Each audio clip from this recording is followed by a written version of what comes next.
So guys welcome back to my YouTube channel. आज हम लोग यहाँ पे JK इंटरप्राइजेस के बारे में डिस्कस करेंगे। ये जो शेयर है, आखिर इस शेयर में इतनी हलचल क्यों है। ये एक स्मॉल कैप स्टॉक है, ठीक है, और इसमें बहुत बड़ी हलचल है, ठीक है, और हलचल है इसका प्राइस को लेके, ठीक है। और ये जो शेयर बोला था कि ओवर वैल्यूएशन का शेयर है, ओवर वैल्यूड है। क्या ये शेयर सच में एक मल्टी बैगर है, ये साबित हो सकता है, वो हम लोग से डिटेल में समझेंगे और पूरी तरह से फंडामेंटल एनालिसिस करेंगे कि क्या इसमें ये इन्वेस्ट करना हमारे लिए बेहतर होगा या नहीं, वो हम लोग डिस्कस करेंगे। इसलिए इस वीडियो को अंत तक जरूर देखें। आज इस वीडियो में JK इंटरप्राइज का हम लोग देख सकते हैं कि कंपनी का जो प्राइस है 143 रुपये चल रहा है, 143 रुपीज, और गिरावट भी है 5% की, ठीक है। हालांकि शेयर जब से मार्केट में आया है, ठीक है, तब से ये स्टार्ट गिरना हो गया, ठीक है। स्टार्ट जो गिरना स्टार्ट किया शेयर, वो आज 143 रुपये में आ चुका है। 220 का सफर से लेके 143 रुपये का सफर, एक बहुत लंबा सफर यहाँ पर किया है इस शेयर ने, ठीक है। तो शेयर की बात करें, अब सवाल ये उठता है कि शेयर में क्या ऐसी बात है कि क्या इसके मैनेजमेंट में खराबी है, क्या शेयर में खराबी है, कंपनी में खराबी, किस में खराबी है जो शेयर 220 रुपये से लेके 143 रुपये में आ गया है, जो यहाँ पे गिरते जा रहा है, शेयर गिरते ही जा रहा है, ठीक है। जिस शेयर पे लोगों को भरोसा लग रहा था कि ये एक मल्टी बैगर साबित हो सकता है, लेकिन वही शेयर इन लोग को यहाँ पर इतना नुकसान दे रहा है। आखिर क्या है इस शेयर में? तो कंपनी आखिर क्या है? JK ग्रुप की एक कंपनी है, JK इंटरप्राइज एक JK ग्रुप की एक कंपनी है। और कंपनी का फोकस इलेक्ट्रॉनिक्स, EV इकोसिस्टम और टेक इन्वेस्टमेंट्स पर बढ़ रहा है। और पहले कंपनी ट्रेडिंग और निवेश करती थी, लेकिन अब नई टेक आधारित बिजनेस में डाइवर्सिफिकेशन कर रही है। सबसे पहले जब ये कंपनी थी तो उसमें ट्रेडिंग करती थी, ठीक है, लेकिन उसके बाद क्या करने लगी, यहाँ पर टेक आधारित बिजनेस में डाइवर्सिफिकेशन, मतलब अपने बिजनेस को और बढ़ा रही है, ठीक है। इलेक्ट्रॉनिक्स में, EV इकोसिस्टम में, टेक इन्वेस्टमेंट में, ये अपना बिजनेस बढ़ा रही, डाइवर्सिफाई कर रही है। और यही बदलाव निवेशकों की नजर में इस शेयर में दिलचस्प बनाता है, ठीक है। अब मान लीजिए कि कोई कंपनी है, एक जगह नहीं 4-5 जगह इन्वेस्ट कर रही है, तो लोग क्या सोचते हैं, अरे चलो भाई यहाँ से नहीं इन्वेस्टमेंट आ रही, यहाँ से आएगा, यहाँ से आएगा, तो रिटर्न्स आने के चांसेस उनको लगते हैं कंपनी अच्छी है, कि कंपनी अपने बिजनेस को डाइवर्सिफाई कर रही है, फैला रही है और अलग अलग फील्ड में फैला रही है, ये बात है। और इसीलिए लोग यहाँ पे इंटरेस्ट होके आगे आए इसको बाय करने के लिए। लेकिन शेयर जब से इस मार्केट में लिस्ट हुआ है, 220 रुपये से स्टॉक आ गया 143 रुपये में, और स्टॉक गिरते ही जा रहा है। शेयर में हाल ही यहाँ पर देख सकते हैं कि कंपनी और EV इकोसिस्टम और इलेक्ट्रॉनिक मैन्युफैक्चर से जुड़े अवसर भी, मौके भी तलाश रही है कि कहाँ पे इसके मौका मिले जहाँ बिजनेस वो अच्छा कर सके।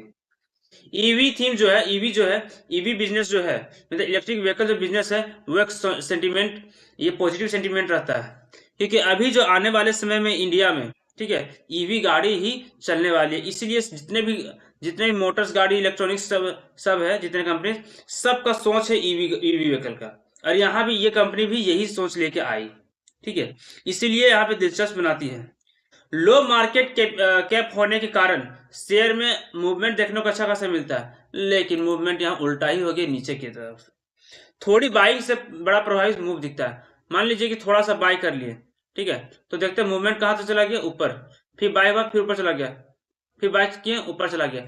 तो समझने वाली यहाँ पर यह बात है कि शेयर में जो गिरावट हो रही है, ठीक है, थोड़ी सी मूवमेंट ऊपर चली जाती है, फिर वहां पर स्टेइंग आ जाती है, और यह शेयर गिरते गिरते अपने हर एक लेवल को यहाँ पे ब्रेक कर रही है, ठीक है। सबसे पहले शेयर को यहाँ पे 190 रुपये में ठहरना था, लेकिन वो ठहरा नहीं, रुका नहीं।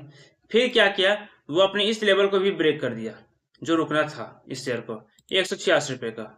फिर इसके बाद यहाँ पर शेयर को देख सकते हैं, तो यहाँ पर 152 रुपये में इसको रुकना था, लेकिन यहाँ पे रुका नहीं ये शेयर।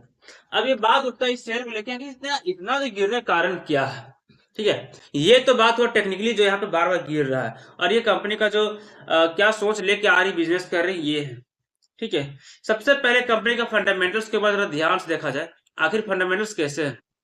कंपनी का क्वार्टर रिजल्ट देख सकते हैं कि कंपनी का क्वार्टर जब मार्च 2025 में 10 करोड़ कंपनी ने का सेल हुआ था, उसके अगले साल 55 करोड़, उसके अगले साल 63 करोड़, उसके अगले साल 59 करोड़। तो कंपनी 50-60 करोड़ के आसपास यहाँ कंपनी सेल कर रही है। प्रॉफिट देखा जाए तो जून 2025 में 20 करोड़ का सेल हुआ, उसके अगले साल 8 करोड़ का, और उसके अगले साल मतलब दिसंबर का जो क्वार्टर आया 6 करोड़ 78 लाख का, ठीक है, 6 करोड़ 78 लाख का, ठीक है। और ऑपरेटिंग प्रॉफिट भी देखा जाए तो 12 करोड़ 3 लाख का। लेकिन सवाल उठता है कि कंपनी 60 करोड़ का लगभग सेल करती है और कंपनी कमा रही है 6%, 6 करोड़ रुपए, लगभग 10% का कमा रही है, ठीक है। लेकिन कंपनी का जो प्राइस था वो जरा ध्यान से देखें, 220 रुपए था। तो यहीं से हमें समझ जाना चाहिए कि कंपनी ओवर वैल्यूड है, और गिरने का सबसे बड़ा कारण है कंपनी का ओवर वैल्यूएशन। जो कंपनी ओवर वैल्यूड है उसी वजह से यहाँ शेयर गिरा।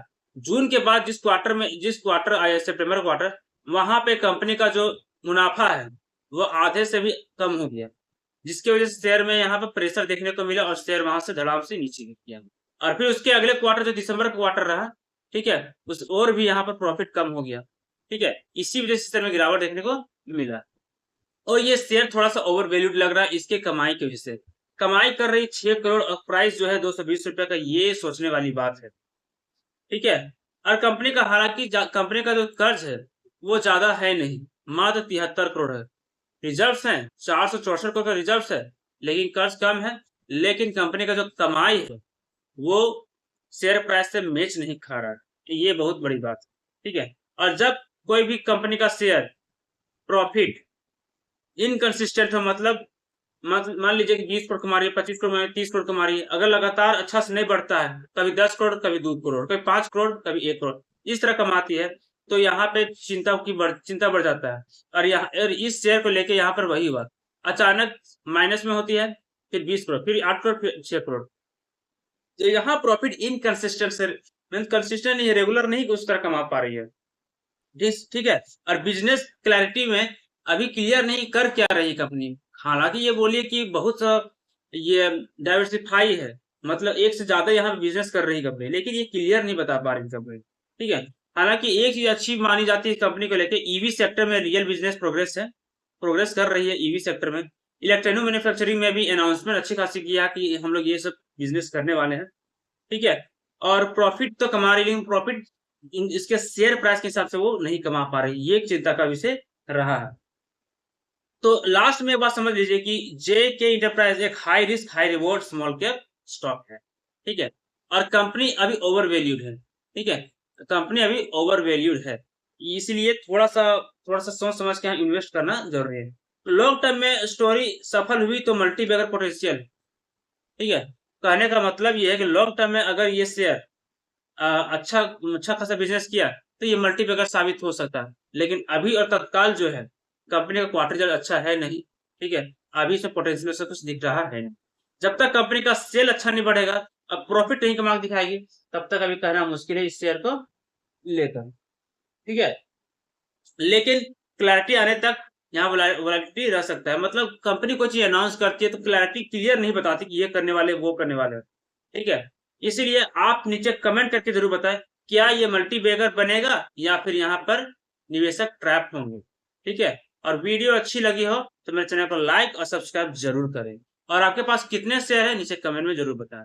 Thank you.